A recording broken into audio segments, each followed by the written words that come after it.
मला पान पान फुलवा ए बोर्ड लावते शर्ट घाली त्या 4,000 कोटीचे अहो 2-4 हजार 100 कोटीचं बोर्डातच गेले मला पान पान फुलवा कशाला ते पहिली गोष्ट जर आमदार की भैया जर थांबले नसते ना तर यांना कळलं असतं का आमदार की यांनी सोपी गेली असती का जड गेली असती एवढे वळवळ करू राहिले ना त्यांनी वळवळ करू नये गेल्या 2-3 दिवसापासून आम्ही पाहत आलेलो आहे की कोपरगाव शहरात जो आमचा जो विरोधी पार्टी आहे त्या विरोधी पक्षाकडून वेगवेगळ्या प्रकारे आरोप प्रत्यारोप आमच्यावर केले जातात की ज्याच्यात काही खरोखरीच तथ्य नाही त्यात याला जी खरी खरी जर उत्तरं दिली त्यांना पळता वहीत थोडी अशी परिस्थिती त्यामुळं प्रत्येक बाबतीत आमच्याकडे उत्तरं आहेत ती उत्तर देण्यासाठी आम्ही आज इथं आपल्याला आमंत्रित केलेलं आहे सगळ्यांना माहिती आहे आमच्या विरोधकांना आता खरं तर 5 वर्ष काही कामच उरलेलं नाही आम्ही जे कामं करतो आदरणीय आमदार विवेक भैया कोल्हे असतील माजी आमदार स्नेहलताई कोल्हे असतील यांच्या मार्गदर्शनाखाली आपले कोपरगाव शहराचे नगराध्यक्ष परागजी संधान साहेब यांच्याबरोबर सर्व नगरसेवक एकजुटीने काम करतात आपण बघितलं मागच्या 4 वर्षात प्रशासक होतं परंतु प्रशासक हे फक्त नावाला होतं प्रशासक कोण चालवत होतं हे सर्व जनतेला माहीत आहे अगदी सर्व कामं आदेश आल्याशिवाय नगरपालिकेत होत नव्हती आणि असं असताना मागील 4 वर्षात त्यांनी जे कामाची कोपरगावची बजबजपुरी करून ठेवली होती खरं तर ती बजबजपुरी केलेले कामं त्या कामाचा उरक आमच्या या 4 महिन्यात करता करता आमचे 4 महिने पूर्ण झाले मग विरोधकांना आमचं हे म्हणणं आहे की आम्हाला प्रश्न खरोखर तुमची पात्रता खरं आहे का कारण तुम्ही केलेले कामं तुम्ही केलेले अर्धवट कामं त्याच्यानंतर जे कामं नंतर करायचे होते ते कामं आधी करायचे आता त्या कामाला वेगळ्या प्रकारे आमच्यावर ते आरोप करून ते जनतेची दिशाभूल करतात खरी परिस्थिती काय आहे हे सगळ्यांना माहिती आहे ढाप्याच्या संदर्भात जे आरोप केले गेलेत ते अत्यंत चुकीचे आहेत कारण कुठल्याही प्रकारचं अजून बिल अदा झालेलं नाही बिल अदा होण्याच्या आधीच भ्रष्टाचार झाला म्हणून त्यांनी ओरड चालू केली आहे ज्या ढाप्या टाकायची पद्धत नगरपालिकेने अशी चालू केली की नगरसेवक संबंधित ठेकेदार वार्षिक ठेकेदार नेमलेत नगरपालिकेने संबंधित ठेकेदाराला सर्व 30च्या 30 नगरसेवक फोन करत असतात की अमुक अमुक भागामध्ये ढापा फुटला आहे तेवढा ढापा टाकून द्याव्या सदर ठेकेदार जातो तिथं ढापा टाकण्यापूर्वी तिथलं जिओ टॅगिंगचा फोटो काढला जातो ढापा टाकल्यानंतर पुन्हा तिथला जिओ टॅगिंगचा फोटो काढला जातो त्याची नंतर तिची रीतसर नगरपालिकेमध्ये नोंद केली जाते अजून का त्या जेवढे ढापे टाकले सर्व त्यांच्या नगरसेवकांनी सांगितले आमच्या नगरसेवकांनी सांगितले की अमुक अमुक ठिकाणी ढापे फुटलेले आहेत तो संबंधित ठेकेदार जाऊन तिथे ढापे टाकता येतील परंतु यांनी विनाकारण यांचे कामं केले जर असं असेल तर हे त्यांचे कपिले आहेत त्यांनी फोटो टाकलेले आहेत का माझ्या वॉर्डात ढापे पडली हे गटनेते मंदार पहाडी त्यांनी फोटो टाकले माझ्या वॉर्डात ढापे पडले यांनीच आरोप केला काल की ढाप्यात भ्रष्टाचार झाला म्हणून जर मग ढापे पडले नाही त्यांनी फोटो का टाकले याचा अर्थ त्यांच्या प्रभागात ढापे पडलेले आहेत सर्व नगरसेवकांच्या अध्यक्षांनी सरळ सांगितले की आपल्याला जिथं नागरिकांच्या अडचणी आहेत तिथं राजकारण न करता ज्यांचं फोन येईल तिथं ढापे टाकून द्या एका ठिकाणी 3 ढापे टाकण्यात आले असं कागदपत्रे दाखवण्यात आलं 3 ठिकाणचे नाव आहे असा काही प्रकार असेल तर संबंधित ठेकेदाराचं बिल कुठल्याही प्रकारे होणार नाही त्याला काळ्या यादीत टाकलं जाईल जर चुकीचं काम झालं असेल त्यांनी सिद्ध करून द्यावा संबंधित ठेकेदारावर नक्की कारवाई केली जाईल गेल्या 8 दिवसापासून कोपरगाव शहरामध्ये एक वातावरण चालू झालं लाखो रुपये फ्लेक्सवर खर्च करून किंवा कोपरगाव नगरपालिकेची वाढीव घरपट्टी जी आलेली आहे त्याची हरकती नोंदवण्यासाठी ते फ्लेक्स लावलेत तर हे फ्लेक्स वाढीव घरपट्टी आलीत तेव्हा 30% वाढवा घरपट्टी आलेली आहेत त्यासाठी 22 तारखेला आंदोलन त्यांनी शिवाजी महाराज पुतळ्यावर ठेवलं आहे हा एक प्रश्न आहे दुसरा कालच्या त्यांच्या यातून आरोप प्रत्यारोपातून ढाप्याचा प्रश्न आहे 750 ढापे बसवले 750 त्याच्यावर आहेत अनेक प्रश्न काही निकाल मुद्दे मांडलेत 20 वर्षापूर्वीच्या पालखी रस्त्याच्या साईडच्या गटारी या 4 प्रश्नावर मी तुम्हाला सविस्तर सांगतो त्यानंतर जलतरण तलाव त्यानंतर 5 नंबर तळ्यातला मुरुम हे असे जे प्रश्न मांडलेले आहेत त्यांनी प्रश्नच नाही परंतु काहीतरी काढायचं काहीच कामच राहिलं नाही म्हणून लाखो रुपये खर्च करून बोर्ड लावले येत्या आपली जनरल बोर्डाची मीटिंग आहे परवा 25 तारखेला 8 नंबरचा त्याच्यामध्ये विषय जो आहे का घरपट्टी संदर्भात पुनरावलोकन व पुनर्विचार करण्याबाबत हा विषय 8 नंबरचा.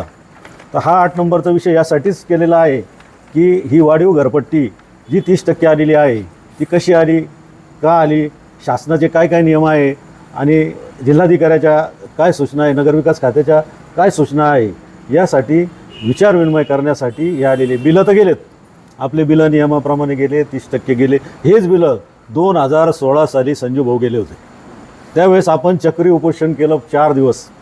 आपण सर्व त्यावेळेस स्वतः शिवाजी महाराज पुतळ्यावर चक्री उपोषण केलं. गोसावी साहेब त्यावेळेस आपले मुख्याधिकारी असताना आपण ते चक्री उपोषण केलं का ही जास्तीची वाढीव घरपट्टी आपण लावू नये. त्यावेळेस ती अशीच जास्त आहे तीच ठेवून आपण ती त्याच पद्धतीची आजपर्यंत आहे.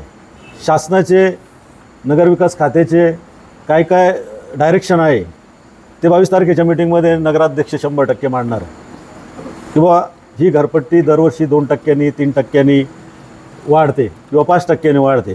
2016 ते संजू भाऊ आज 2026 10 वर्ष झालेलं आहे. त्याचा विचार हा 22 तारखेच्या मीटिंगमध्ये निश्चितपणे होणार आहे. आम्हीच 2016ला ही घरपट्टी वाढू दिली नाही. कुठलाही जास्तीचा कर हा शासनाला आम्ही जनतेला येऊ दिला नाही. हा येऊ न दिल्यामुळं आज 10 वर्ष याच्यात गेले. परत आता तोच मुद्दा, आमचाच मुद्दा त्यांनी घेतला, पण आम्ही सत्तेत आहे. 100% जनतेच्या याच्यावर आमचे सर्व नगरसेवक, नगराध्यक्ष का हा भार निश्चितपणे येऊ देणार नाही. काही मुद्दे आले पालखी रस्त्याच्या गटारी बाबत. पालखी रस्ता माझ्या काळात झाला आहे. 20 वर्ष झाले पालखी रस्ता. 20 वर्षात त्यात पालखी रस्ता सिंगल रस्ता होता तो साईबाबा कॉर्नर तर थेट 80 स्तंभापर्यंत. त्याच्या गटारी गेल्या आहेत, दोन्ही बाजूनी गटारी आज आहे. त्याच्यातून ठीक आहे तिथं म्हणजे बंगले नसतील, घरं नसतील, पण त्या गटारी आज आहेत, त्याच्यातून पाणी वाहत नाही. परंतु शासनाच्या नियमाप्रमाणे, टाउन प्लॅनिंगच्या नियमाप्रमाणे दोन्ही साईडनी गटारी असतात. आजही त्या गटारी आहेत. ज्यावेळेस तो रस्ता झाला, लाईट लागले, तर लोक म्हणायचे पुण्यात आले का. त्याच्यावर तुम्ही बोलतात स्विमिंग टँक, जलतरण तलाव मी केलेला आहे. निश्चितपणे जलतरण तलाव म्हणजे त्याचा विषय तर फार मला तिकीट मिळताना नाही झाला की बाबा जलतरण तलाव तसा हे झाला, बरेच त्याच्यावर हे झाले. परंतु तुम्हाला आज सांगतो जलतरण तलाव निश्चितपणे हा पूर्ण करायचा राहिला. त्याचं कारणं झालेत. मी नगराध्यक्ष होतो, मीच माझ्याच कारकिर्दीत झाला. 2007ला जलतरण तलाव केला. माझा राजीनामा झाल्यावर त्यानंतर नगराध्यक्ष सत्ता कोणाची होती त्यांनी पूर्ण नाही केला. वाढीव घरपट्टीचा विषय राज्य शासनाकडून जे निर्देश आले नगरविकास खात्याकडनं, त्या निर्देशानुसार घरपट्टीमध्ये काही फेरबदल झालेले आहेत. तर सदर प्रश्न राज्य सरकारशी निगडीत आहे. ही घरपट्टी काय नगराध्यक्षांनी किंवा सत्ताधारी नगरसेवकांनी वाढवलेला असा काही प्रकार नाही. कृपया यांनी जनतेची दिशाभूल करू नये. आपल्यावर पाणी तयार गेलं होतं, जे महिनाभर पाणी पुरतं ते 15 दिवस पाणी, बाकीच पाणी गेलं होतं. तर आता माझ्याकडे माहिती आहे, 1 नंबर तळ्यात सध्या 3 इंच पाणी, 2 नंबर तळ्यात 5 फूट पाणी, 3 नंबर तळ्यात 3 फूट 4 इंच पाणी आहे आणि 4 नंबर तळ्यात 6 फूट पाणी आणि 5 नंबर तळ्यात 11 फूट पाणी. पाणी संपलेलंच नव्हतं. महत्वाचं म्हणजे पाणी संपलेलं नाहीये, पण आता आपल्याला आवर्तन आले ते आपलं तळे भरायचं काम चालू आहे 2 दिवसापासून. हे पाणी संपलं आहे. पाण्याचे दिवस वाढणार आहेत का? हो, पाण्याचे दिवस वाढणार आहे. आपल्याला 13 तारखेला मुंबई जलसंपदा विभागाकडून पत्र आले. वरूनच आपल्याला असे आदेश आले की 30 ऑगस्ट पर्यंत आपल्याला आता आवर्तन भेटणार नाहीये. आता हे जे आवर्तन आपल्याला दिलंय सध्या ते 30 ऑगस्ट पर्यंत आपल्याला ते पाणी पुरवायचंय आपल्याला. त्याच्यामुळे आपण हे जे 4 दिवसात पाणी पुरवठा होता तो आपण 6 दिवसात केलेला आहे. कधीपासून करणार? आता हे पूर्ण तळे जेव्हा भरतील 8 दिवसांनी पूर्ण जे 5 नंबर तळे 1 नंबर ते 5 पर्यंत जे पूर्ण तळे भरून जातील त्यावेळेस आपण सगळ्यांना गावातल्या नागरिकांना सूचना देणार, भोंगे फिरवणार आहे. सगळ्यांना आपण सूचना देऊनच आपण नंतर ते 6 दिवसात पाणी पुरवठा करणार आहोत. हा जो पाण्याचा विषय आहे तर आपल्याला हे आता तळे भरल्यानंतर आपल्याला 6 दिवसाआड पाणी करावं लागणार आहे. याला नाईलाज आहे. पाऊस जर टायमात नाही झाला तर जनतेची पुढे हाल होईल.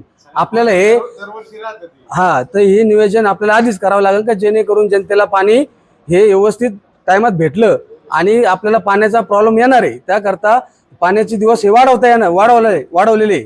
आणि राहिला विषय पाण्याचा, पाणी चोरीचा.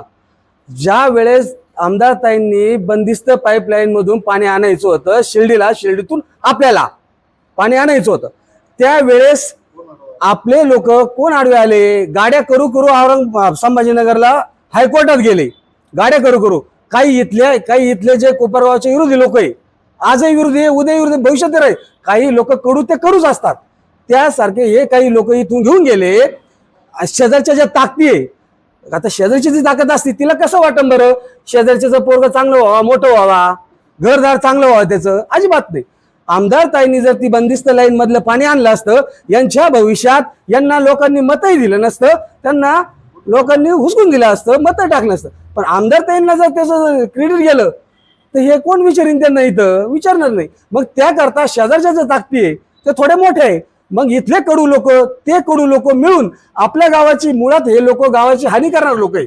कोपरगाव तालुक्याची पूर्ण हानी करणारे लोक हे आहे. आणि आता आणि राहत काय, आमच्या अध्यक्षांना काय अरे तुरे केलं ना, अरे तुरे करू नका दादा हो तुम्ही. आम्ही जर तुमच्या दादांना अरे कार्य केलं ते तुम्हालाही जर जाईल, तेव्हा ते अरे कार्य करू नका. आणि राहिला विषय पाणी चोरीचा, पाणी चोरायचा विषय असा आहे चाचा, वो क्या गाड़ी की चोरी नहीं है, जरा समझो आप, ऐसा होता नहीं है. पानी बीनी चोरी नहीं जाता, अपने हिसाब से रहो, कुछ भी फेंक झोंक मत करो. पानी चोरी गया, ये गया, हो गया, वो गाड़ी चोरी होती है, ऐसा नहीं होता. पानी गया काय, पानी, अरे ऐसा कैसे पानी गया काय, पानी आहे. हाँ अजून एक आरोप केला जातो की 100 दिवसामध्ये ठोस कामं पालिकेकडून केले गेले. आम्ही 100 दिवसात काय कामं केले ना, हे पूर्ण हिशोब सर दाखवून देऊ. पण तुम्ही 4,000 कोटीचा हिशोब बाकी एकदा तर द्याव, विनंती आहे. उभा राहून द्या. आम्ही छाती ठोकपणे म्हणतो 100 दिवसात आम्ही काय कामं केले, आमच्या अध्यक्षांनी काय कामं केले, आमच्या सभापतींनी काय कामं केले, पूर्ण हिशोब द्या. ताईंनी सांगितलं प्रत्येक इंचा हिशोब सांगितला. आणि बोर्ड असे मोठमोठे बोर्ड लावत्या, मला पान फुलवा, हे बोर्ड लावते, शर्ट घाली त्या 4,000 कोटीचे. अहो 2-4 हजार 100 कोटीचं बोर्डातच गेले. मला पान फुलवा कशाला ते. नाही, आम्हाला विचारता 700 ढापे पडले कुठं, बरोबर की नाही. जनतेला संभ्रम करण्यापेक्षा आमच्याकडे या, आमच्या सोबत चला, पत्रकारांना बरोबर घ्या. एक ढापा मोजून देतो, एक ढापा. बरं का, आम्ही 700 ढापे मोजून देतो. आणि तसंच आम्ही केलेले जे तुमच्यावर आरोप आहे 4.5 कोटीची कामं दाखवा, 4,000 कोटीचे. 4,000 कोटीची. तसेच आम्हाला बरोबर घ्या, पत्रकारांना बरोबर घ्या, तुम्ही दाखवून द्या.